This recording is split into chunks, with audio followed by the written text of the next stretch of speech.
ഫോമിലേക്കുള്ള രോഹിത് ശർമ്മയുടെ തിരിച്ചുവരവ് കണ്ട മത്സരമായിരുന്നു ഇംഗ്ലണ്ടിനെതിരായ രണ്ടാം ഏകദിനം. കട്ടക്കിൽ നടന്ന മത്സരത്തിൽ തകർപ്പൻ സെഞ്ചുറിയാണ് രോഹിത് നേടിയത്. വെറും 76 പന്തുകളിൽ സെഞ്ചുറിയിലെത്തിയ താരം 90 പന്തുകളിൽ 119 റൺസ് നേടിയാണ് പുറത്തായത്. 12 ഫോറുകളും 7 സിക്സറുകളും അടങ്ങുന്നതായിരുന്നു താരത്തിന്റെ കിടിലൻ ഇന്നിംഗ്സ്. ഈ മത്സരത്തിലെ കേമനായി തെരഞ്ഞെടുക്കപ്പെട്ടതും രോഹിത് തന്നെയാണ്.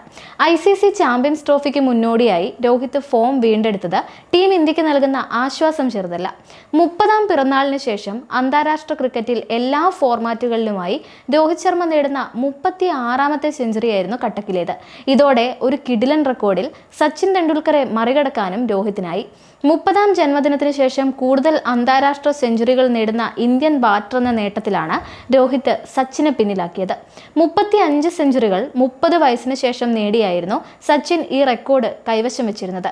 26 സെഞ്ചുറികളുമായി രാഹുൽ ദ്രാവിഡും 18 സെഞ്ചുറികളുമായി വിരാട് കോഹ്ലിയുമാണ് ഈ നേട്ടത്തിൽ പിന്നാലെയുള്ളത്. 30ാം ജന്മദിനത്തിന് ശേഷം ഏകദിന ക്രിക്കറ്റിൽ കൂടുതൽ സെഞ്ചുറികൾ നേടുന്ന താരമെന്ന റെക്കോർഡും ഇക്കൂട്ടത്തിൽ രോഹിത് സ്വന്തമാക്കിയിട്ടുണ്ട്. ശ്രീലങ്കൻ ഇതിഹാസം സനത് ജയസൂര്യയും തിലകരത്നെ ദിൽഷനെയുമാണ് ഇക്കാര്യത്തിൽ രോഹിത് മറികടന്നത്. 22 സെഞ്ചുറികളാണ് 30ാം പിറന്നാളിന് ശേഷം ഏകദിന ക്രിക്കറ്റിൽ മാത്രം രോഹിത് നേടിയത്. 21 സെഞ്ചുറികളുമായാണ് ജയസൂര്യയും ദിൽഷനും ഇക്കാര്യത്തിൽ ഒന്നാം സ്ഥാനം കൈവശം വെച്ചിരുന്നത്. 19 സെഞ്ചുറികൾ നേടിയ കുമാർ സംഗകാരയും 16 സെഞ്ചുറികളുമായി ഹഷീം അംലയുമാണ് ഈ നേട്ടത്തിൽ പിന്നാലെയുള്ളത്. രണ്ടാം ഏകദിനത്തിനിടെ ഫ്ലഡ് ലൈറ്റ് തകരാറായതിനെ തുടർന്ന് മത്സരം ഏറെ നേരം തടസ്സപ്പെട്ടിരുന്നു. തുടർന്ന് മത്സരം പുനരാരംഭിച്ചതോടെയാണ് രോഹിത് ശർമ്മ സെഞ്ചുറി നേടുന്നത്. ഇന്ത്യയുടെ മറുപടി ബാറ്റിംഗിനിടെയാണ് സംഭവം ഉണ്ടായത്. ഏറെ നേരം മൈതാനത്ത് കാത്തിരുന്ന കളിക്കാർ ഗ്രൗണ്ട് വിട്ടിരുന്നു. ഇംഗ്ലണ്ട് കുറിച്ച 305 റൺസ് ലക്ഷ്യത്തിലേക്ക് ഇന്ത്യ ബാറ്റ് ചെയ്യവെയാണ് സംഭവം ഉണ്ടായത്. 6 ഓവർ കളി പൂർത്തിയായപ്പോൾ ഒരു ഫ്ലഡ് ലൈറ്റിൽ പ്രശ്നമുണ്ടായി.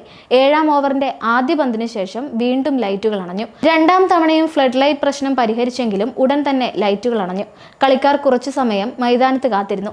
ക്രീസിലുണ്ടായിരുന്ന ഇന്ത്യൻ താരങ്ങൾ ഡഗ്ഔട്ടിലുള്ളവരുമായി സംസാരിച്ചു. ഇതിനു പിന്നാലെയാണ് കളിക്കാർ ഗ്രൗണ്ട് വിട്ടത്.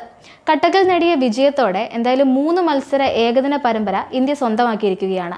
നേരത്തെ നാഗ്പൂരിൽ നടന്ന ആദ്യ കളിയിലും ഇന്ത്യ 4 വിക്കറ്റിന് വിജയിച്ചിരുന്നു.